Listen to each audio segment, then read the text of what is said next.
While I was fighting for my life in intensive care, my family was basking in Hawaii, spending my last savings. So I decided to take action. When they returned, they found something near the house that made them call me 73 times. Before we continue, please subscribe to the channel and write in the comments what time it is where you are now. My eyes snapped open to blinding white light. Panic hit first. Where was I? Sharp tubes scraped my throat. Wires clung to my chest like spider webs. I tried to sit up, but my body felt like it belonged to someone else. The room spun. Machines beeped frantically around me. This wasn't my bedroom in the mountains.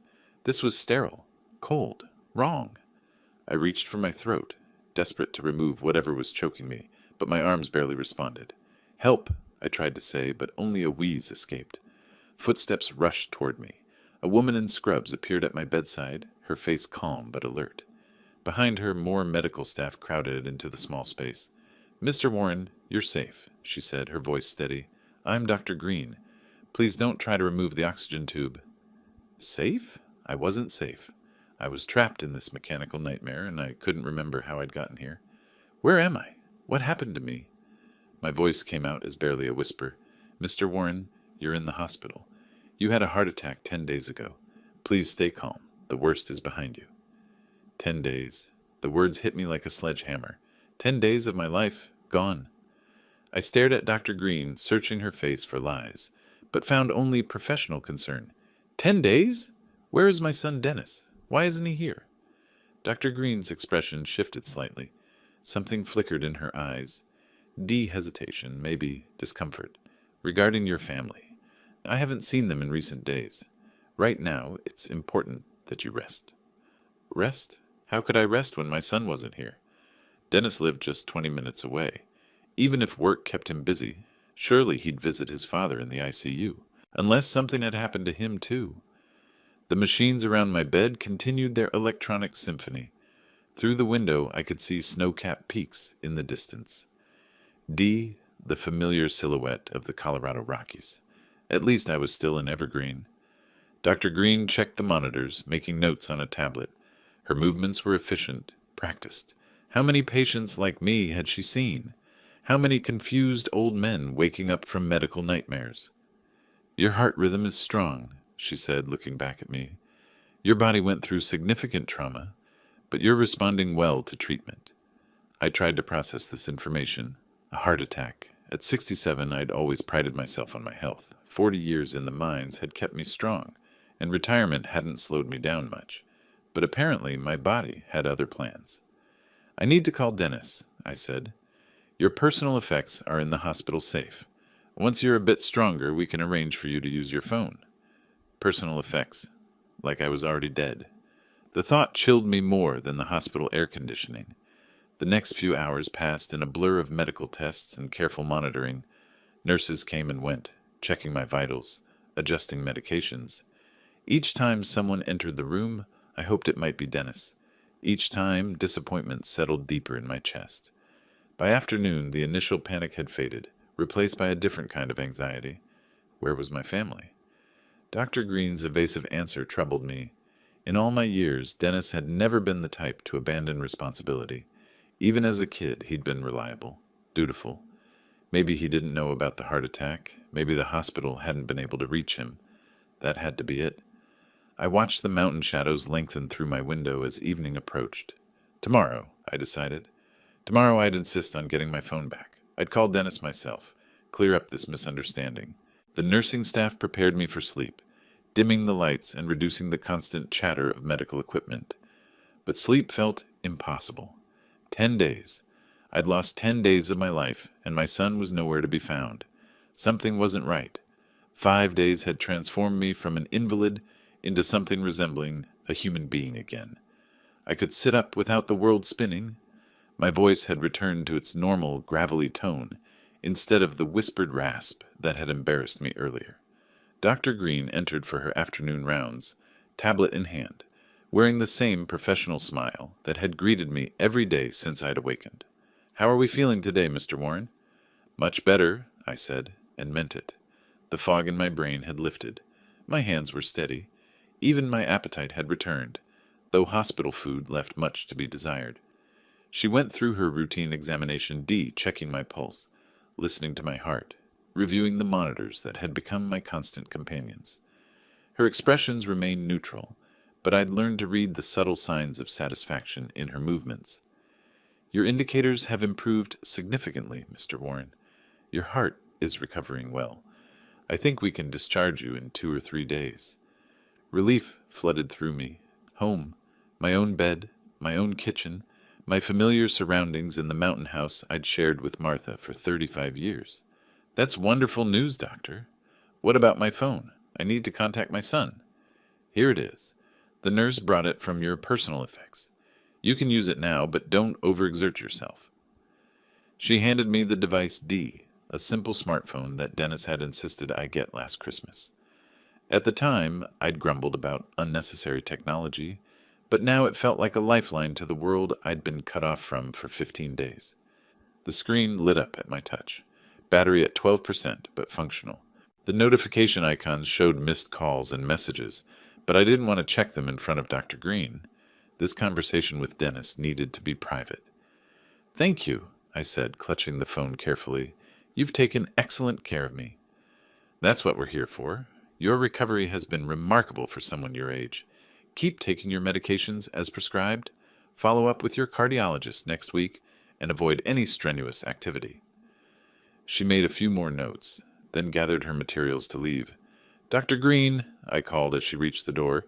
Has anyone called about me? Asked about my condition? Her pause lasted just long enough to confirm what I'd suspected. Hospital policy requires us to contact emergency contacts, but we respect patient privacy regarding visitor information.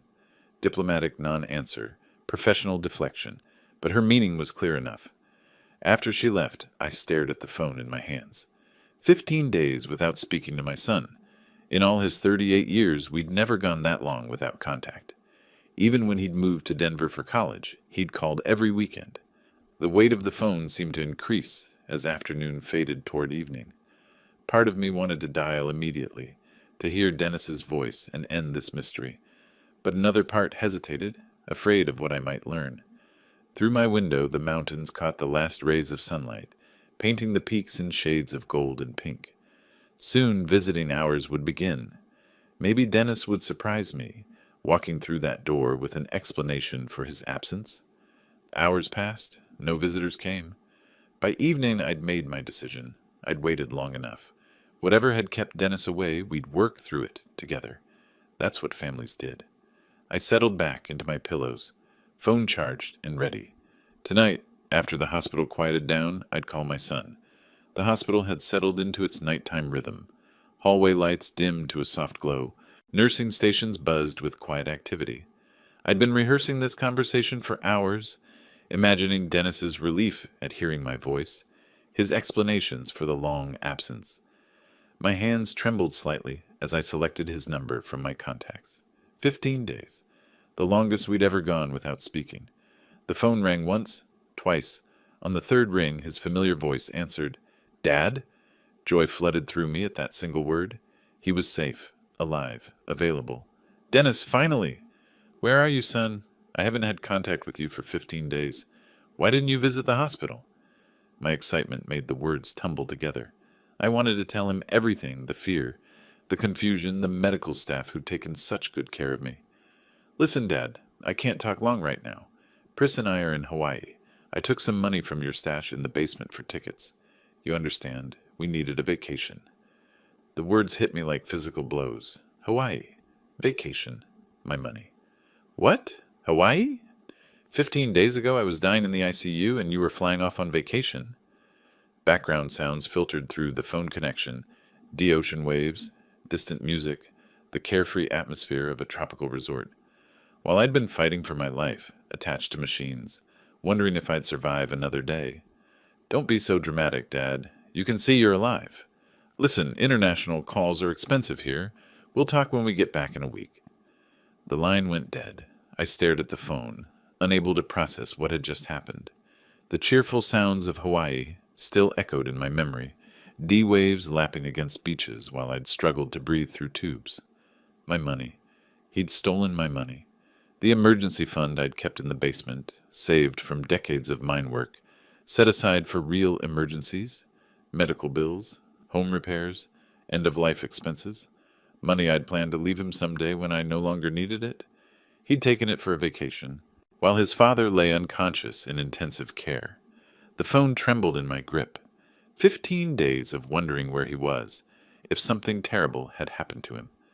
15 days of nurses asking about family, doctors making gentle inquiries about visitors, the embarrassment of being the patient nobody came to see. All while Dennis sipped tropical drinks, and his wife posted Instagram photos from paradise. My heart monitor began beeping faster, responding to the surge of emotions I couldn't control. Betrayal cut deeper than any physical pain I'd endured. This wasn't the son I'd raised, the boy who'd helped me through Martha's cancer, who'd called every weekend from college. This was a stranger who'd stolen from his dying father. The mountains outside my window looked different now, darker, more forbidding. The familiar peaks that had comforted me for 67 years now seemed like prison walls, trapping me with this horrible knowledge. Dennis would return in a week, expecting everything to be normal, expecting his father to understand, to forgive, to pretend that 15 days of abandonment during a medical emergency was acceptable behavior. But something had changed in me during that phone call. Something fundamental had shifted, like tectonic plates beneath the mountains. I wasn't the same man who'd collapsed with a heart attack 15 days ago. The dial tone droned in my ear long after Dennis had hung up. I held the phone against my chest, feeling my heart pound against the plastic case. The machines around me continued their electronic symphony, but everything else had gone silent. 15 days. 15 days I fought for my life, and he didn't even call to find out if I was alive. Instead, he went into my stash and flew off to have fun. I set the phone on the bedside table with shaking hands. The hospital room felt smaller now, the walls pressing closer. Through the window, Evergreen's mountain peaks stood like silent sentinels against the star-filled sky. Sleep was impossible. Every time I closed my eyes, I heard ocean waves in the background of Dennis's voice, casual, dismissive, like talking to an inconvenience, rather than the father who'd raised him alone after Martha died. The night stretched endlessly. Nurses made their rounds, checking monitors, adjusting IV drips. I pretended to sleep, but my mind was racing through 30 years of memories. 30 years I've been pulling him out of trouble. When he got fired from the auto dealership, I paid 3 months of his mortgage. When he drank away his Christmas bonus, I gave him money for utilities so Pris wouldn't leave him. Every crisis, every mistake, every poor decision, I'd enabled it all. The pattern was so clear now. Dennis would call with a sob story, I'd write a check, and he'd disappear until the next crisis. Martha used to warn me about it before she passed. "You're making him weak, Percy," she'd say. "A man needs to face consequences." But I hadn't listened.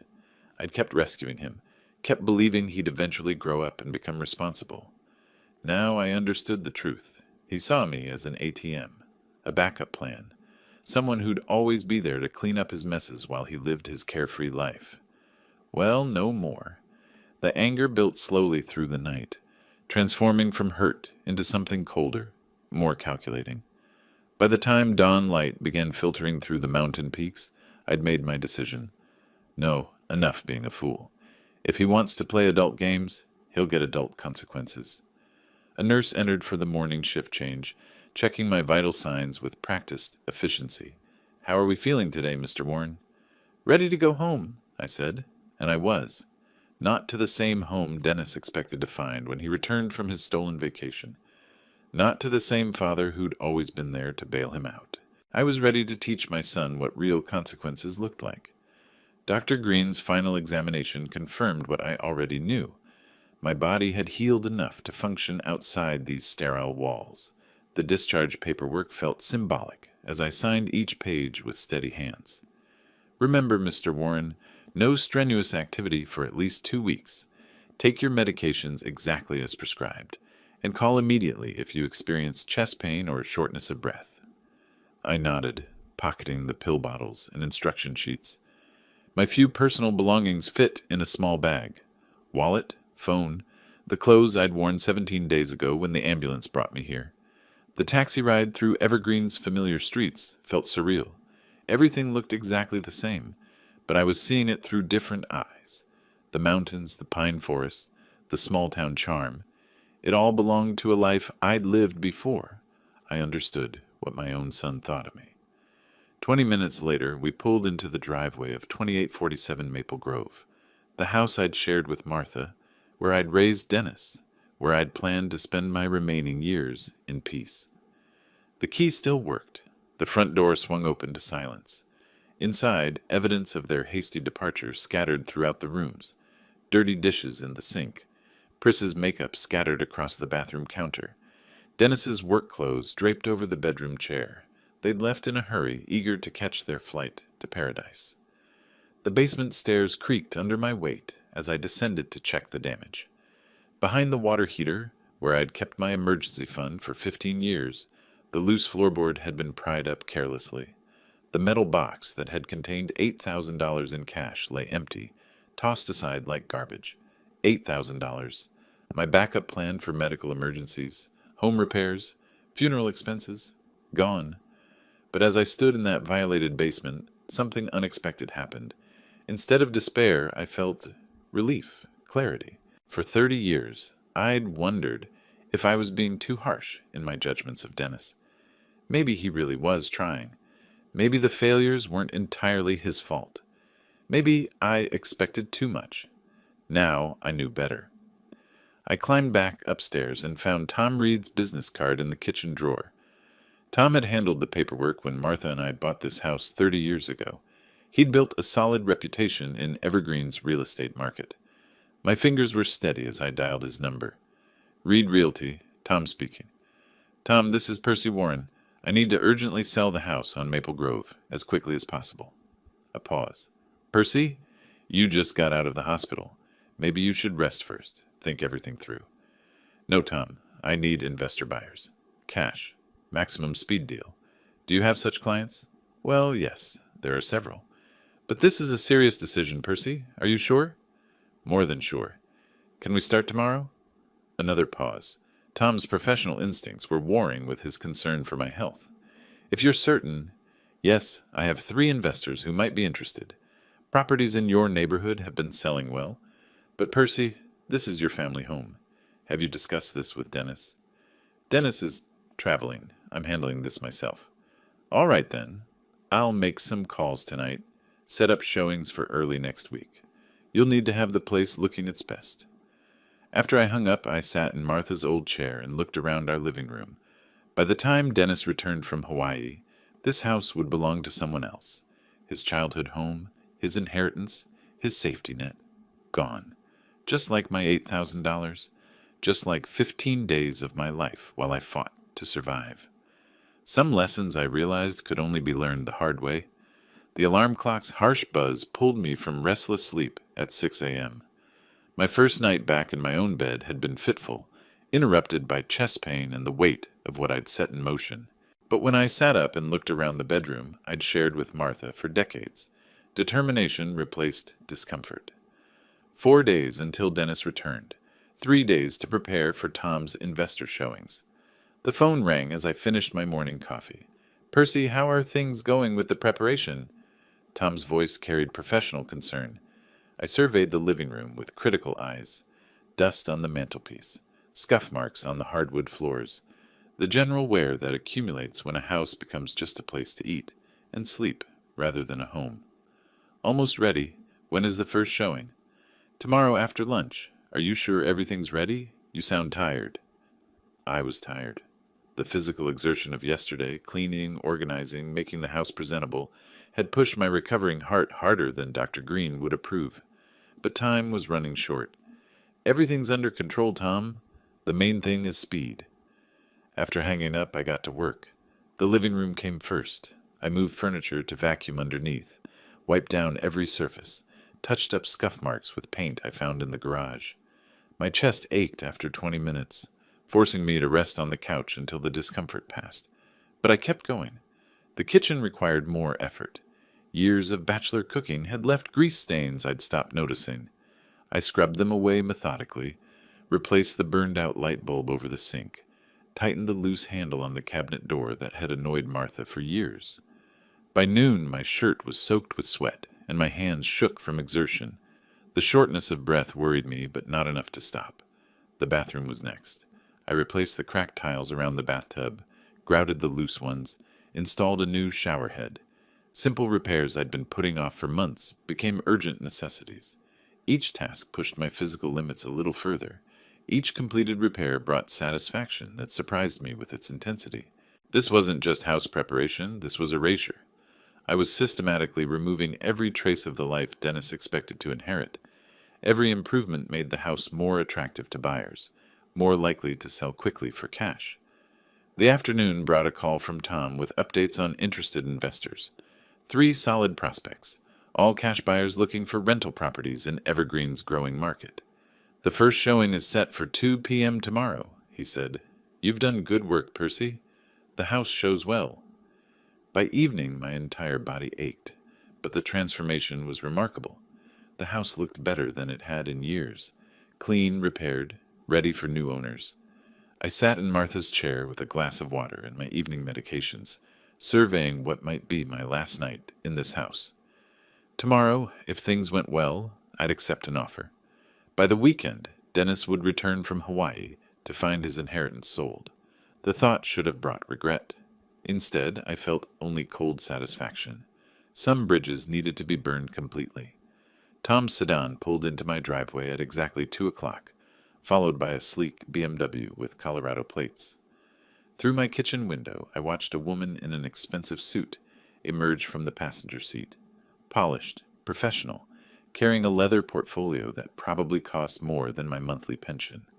My stomach tightened. Everything depended on the next hour.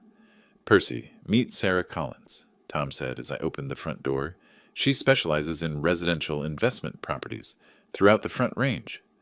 Sarah's handshake was firm, businesslike. Her eyes immediately began cataloging details. The fresh paint on the porch railing, the new welcome mat, the gleaming front windows I'd spent yesterday morning cleaning. "Lovely location," she said, though her tone suggested she was already calculating rental income potential rather than appreciating the mountain views. The tour began in the living room. I'd arranged the furniture to maximize space, removed family photos that might make the house feel too personal for an investor's vision. Sarah took notes on her tablet, measuring rooms with a laser device, checking the condition of hardwood floors I'd spent 2 days refinishing. "Original oak throughout," Tom highlighted. "Percy's maintained this place beautifully." Sarah nodded absently, running her finger along the windowsills I'd scrubbed clean, testing the ceiling fan I'd repaired, opening and closing the closet doors I'd rehung properly. Everything I'd pushed my recovering body to accomplish over the past 3 days. In the kitchen, she examined the updated fixtures, the new backsplash tiles I'd installed despite the chest pain, the spotless appliances. Her expression remained neutral, professional.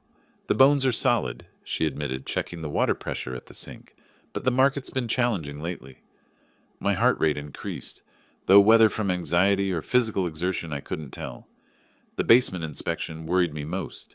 This was where Dennis had ransacked my savings, where evidence of his betrayal lived in the torn-up floorboards I'd repaired. But Sarah simply noted the furnace condition, the electrical panel upgrades, the dry foundation walls. Back upstairs, she settled into Martha's chair, my thinking chair, and opened her portfolio. "The house is in decent condition, but your price doesn't match the current market. I can offer 40% less." The number hit like a physical blow. 40%. That wasn't negotiation. That was insulting. "That's too low for such a house," Sarah shrugged, closing her portfolio with a snap. "Then look for another buyer. Good luck." She was standing, shaking Tom's hand, walking toward her BMW before I could fully process the rejection. Professional, efficient, completely indifferent to the desperation she'd probably sensed, but chose to exploit. Tom lingered after her departure, his face creased with concern. "Percy, don't be discouraged. This is normal for the first showing. Tomorrow we'll try with another client." Tomorrow. Dennis would return tomorrow evening, expecting to find his childhood home waiting like a safety net he could continue abusing indefinitely. Instead, he'd find... what? A father who'd failed to even sell the house he'd threatened to sell? "Who's the next client?" I managed. "Robert Chen. Different type of investor, more reasonable, less predatory. He appreciates quality over quick profits. After Tom left, I sat in my thinking chair and stared at the mountain peaks, visible through windows I'd cleaned with my own hands. 40% less. The insult stung almost as much as the practical failure. But I wasn't done yet. The silence felt heavier after Tom's departure. I remained in Martha's chair, watching afternoon shadows stretch across floors I'd polished until my back screamed in protest. 40%. The number kept echoing in my mind like a taunt. Dennis would return tomorrow evening. 24 hours to salvage a plan that had taken everything I had left. The house around me felt different now. Not like a home I was preparing to sell, but like a fortress under siege. Every improvement I'd made, every hour of painful labor, every compromise with my recovering heart's limitations, all rejected with casual indifference. But Sarah Collins had taught me something valuable. She'd shown me the difference between what I wanted and what the market would bear, between justice and revenge, between principle and practicality. The phone felt heavy in my hands as I dialed Tom's number. "Tom, I need results tomorrow. I'm ready to lower the price by 20%. A pause. I could hear him recalculating, reassessing the property value in light of my newfound flexibility. "That's much more realistic. I have an investor who's looking for exactly this type of property. He can pay cash." Cash. The magic word that made everything else negotiable. Cash is perfect. When can he look? "Tomorrow morning." "Percy, why such urgency? What happened?" The question I'd been dreading. Tom was too smart, too experienced not to sense the desperation behind my sudden willingness to compromise. But some truths were too complicated, too personal for professional relationships. "Personal reasons, Tom. Just trust me." Another pause. In the silence, I could hear him weighing his curiosity against his respect for client privacy. Professional discretion won. "All right, then. Robert Chen, 9 a.m. sharp. He's serious about expanding his rental portfolio in mountain communities." After hanging up, I walked through the house one more time, seeing it through different eyes now. Not as the family home where I'd raised Dennis, where Martha and I had built 30 years of memories. Not even as the inheritance Dennis assumed would always be waiting for his next crisis. I saw it as a commodity, a tool, something to be traded for the satisfaction of watching my son learn what consequences actually felt like. The kitchen where Martha had taught Dennis to make pancakes on Sunday mornings. The living room where we'd watched him graduate high school on televised ceremonies during the pandemic. The basement where he'd hidden during thunderstorms as a boy, later returning as a man to steal from his unconscious father. Every room told the story of opportunities wasted, lessons unlearned, kindness transformed into weakness. Tomorrow morning, Robert Chen would walk through these rooms and see rental income potential, maintenance costs, return on investment, numbers on a spreadsheet instead of memories on every surface. By tomorrow evening, Dennis would return from his stolen vacation to find his safety net gone. No family home to mortgage for his next crisis. No elderly father to bail him out of his next poor decision. Just consequences. I made myself a simple dinner and took my evening medications, trying to ignore the chest tightness that had nothing to do with my heart condition. Tomorrow would bring either salvation or complete failure. Either way, I'd know where I stood. Outside, the Colorado mountains stood silhouetted against a darkening sky, as permanent and immovable as the resolve that had replaced the weakness Dennis had counted on for 38 years. Sleep had been impossible. I'd spent the night alternating between Martha's chair and the kitchen window, watching for headlights that might signal Dennis's early return. Every sound, wind through pine trees, distant traffic, the house settling, made my pulse quicken. By dawn, exhaustion and anticipation had merged into a strange clarity. This was the day everything changed, one way or another. At 8:30, I positioned myself at the front window and watched Tom's sedan approach, followed by a modest Subaru with a ski rack, a practical mountain car for a practical investor. Robert Chen looked nothing like Sarah Collins, mid-40s, wearing jeans and a fleece jacket, carrying a worn leather briefcase instead of an expensive portfolio. When he shook my hand, his grip conveyed genuine interest rather than predatory calculation. "Beautiful property," he said, surveying the mountain views before we'd even entered the house. These elevations maintain value better than lower altitude communities. The tour proceeded differently from yesterday's clinical inspection. Robert asked questions about the neighborhood, the history of the house, winter maintenance requirements. He examined the same features Sarah had dismissed, but with appreciation for quality rather than focus on minimal investment. "You've maintained this place well," he observed, running his hand along the banister I'd sanded and stained. "Original craftsmanship like this is rare in newer developments." In the kitchen, he tested cabinet doors, checked the stove's functionality, examined the plumbing connections I'd tightened. His movements suggested someone who understood both construction and rental property management. "The layout works well for families," he noted. "Mountain communities need more quality rental options." The basement inspection went smoothly. Robert focused on mechanical systems, storage capacity, and structural soundness rather than searching for flaws to exploit in negotiations. Back in the living room, he settled onto the couch and opened his briefcase, not for documents, but for a calculator and measurement notebook filled with handwritten observations. "I like the house. Location is excellent. Condition is decent too. I can pay cash, but let's reduce the price another 10%. 10%. Reasonable. Fair even. Is this your final offer?" "Final. And I can close the deal by end of week." End of week. Dennis would return tonight to find his inheritance already sold, the paperwork in motion, his safety net legally dissolved. "Deal! Tom, prepare the documents."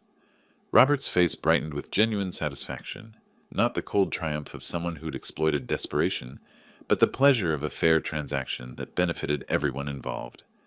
"Excellent. Tomorrow we'll start the paperwork." The handshake felt like an ending and a beginning simultaneously. Tom beamed with professional relief, already making notes about title companies and closing schedules.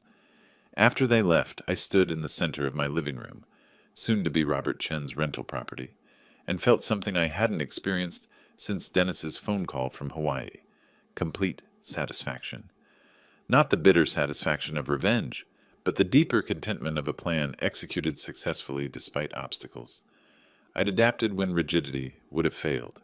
I'd compromised when stubbornness would have cost everything. Most importantly, I'd proven, to myself as much as to Dennis, that this old man still had teeth when pushed too far.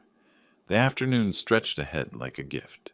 Hours to savor anticipation before the confrontation that would reshape our relationship permanently.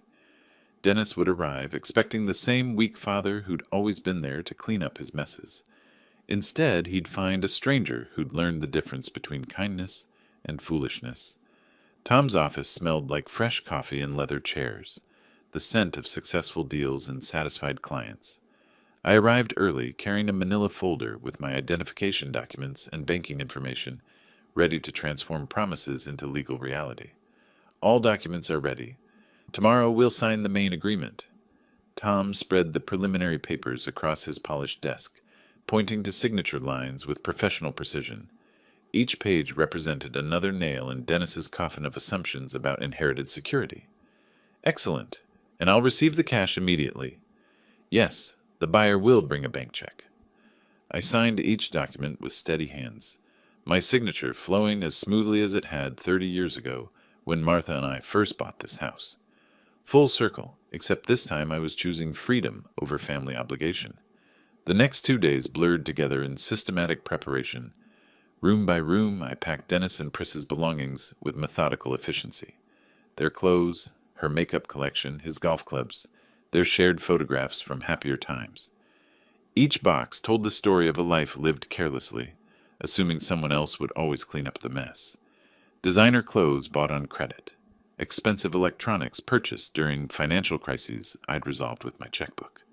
Wedding photos where they smiled like people who'd never faced real consequences.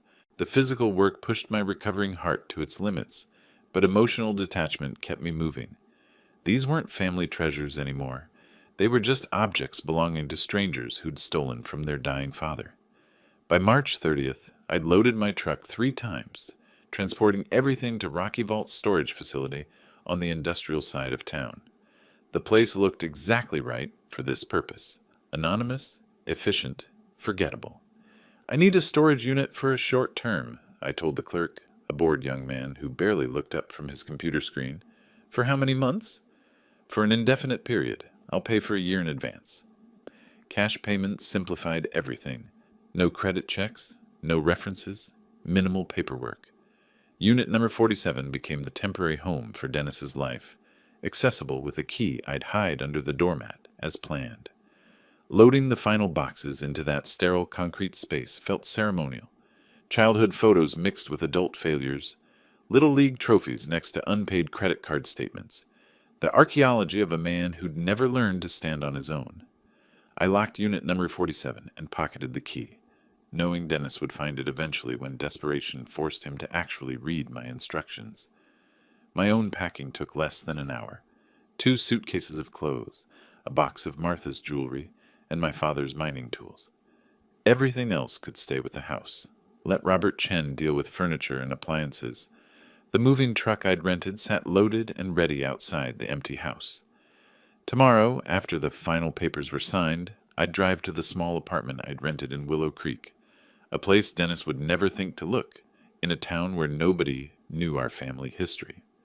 Standing in the doorway of the house where I'd raised my son, I felt no sadness, only the satisfaction of a job well done and justice properly served.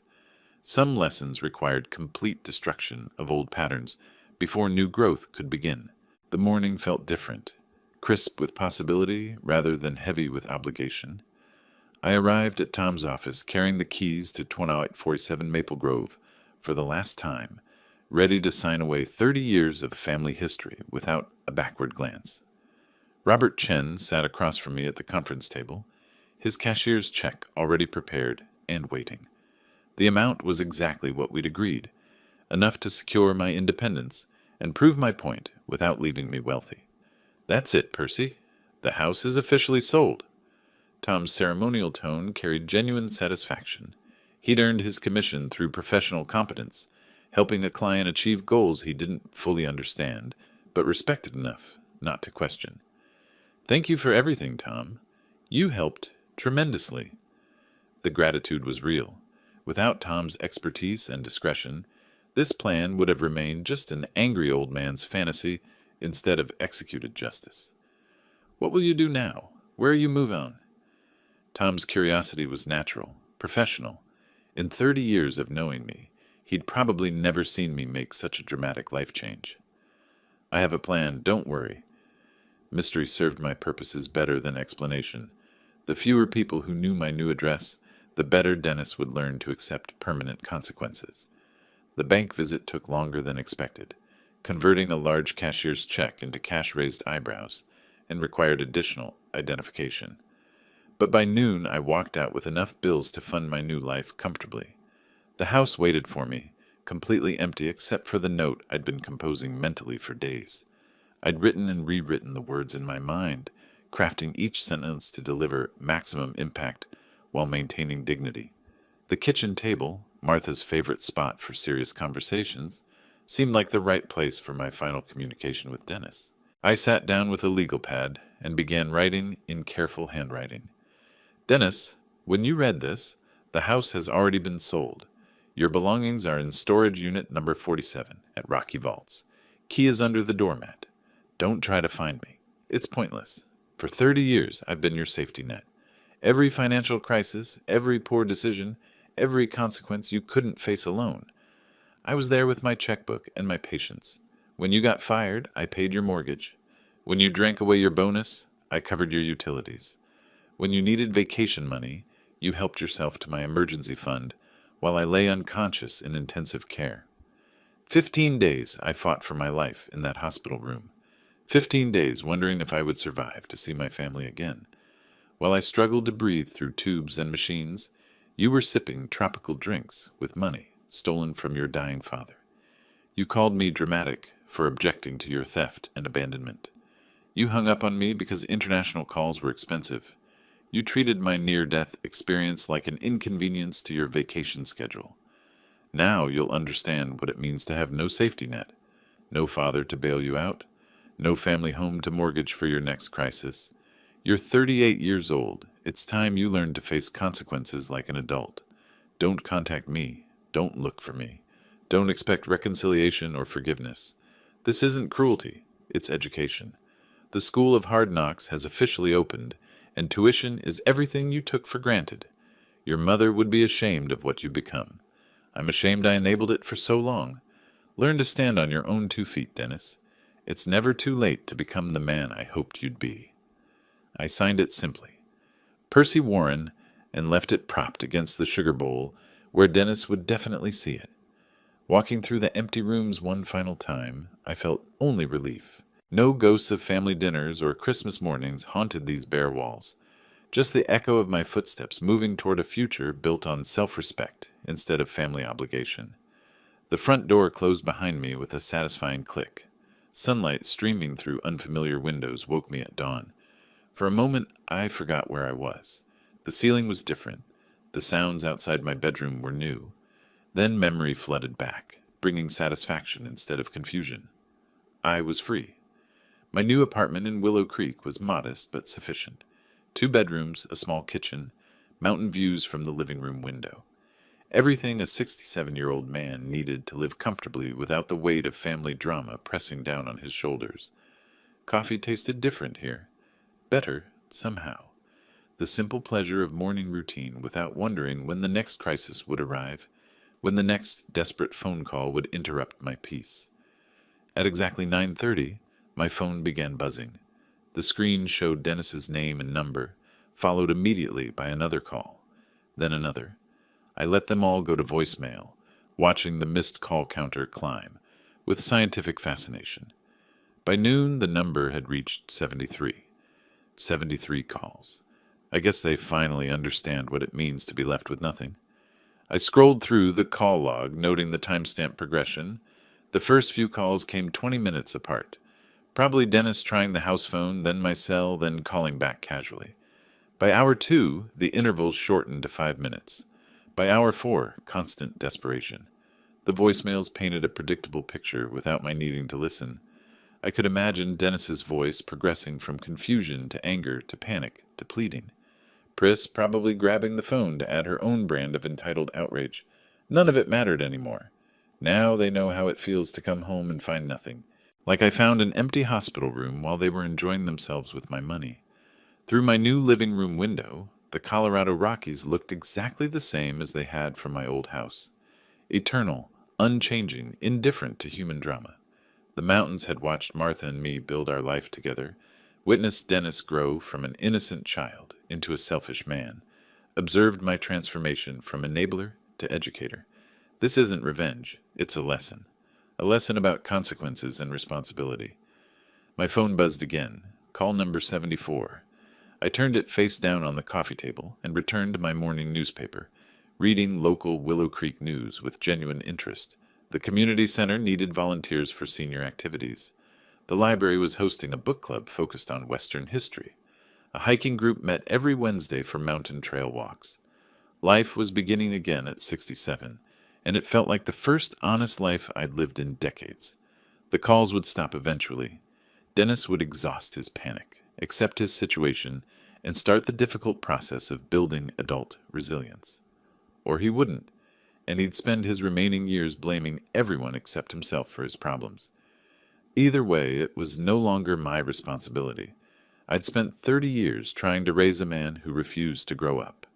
Now, finally, Dennis would face the choice every adult must make. Learn to stand alone, or fall down and stay there. I hoped he'd choose to stand, but if he didn't, at least I'd know I'd done everything possible to teach him the difference between kindness and weakness. The mountain peaks caught the afternoon light, glowing gold against the blue Colorado sky. Beautiful, permanent, peaceful. Just like the satisfaction settling into my bones as I contemplated a future built on dignity instead of manipulation, respect instead of exploitation, chosen solitude instead of obligated rescue missions. Dennis had taught me an unexpected lesson through his betrayal. Sometimes the greatest gift you can give someone is the chance to succeed or fail entirely on their own merit. At 67, I was finally ready to live for myself. If you like this story, please like this video, subscribe to the channel, and share your impressions of this story in the comments. To listen to the next story, click on the box on the left. Thank you for watching.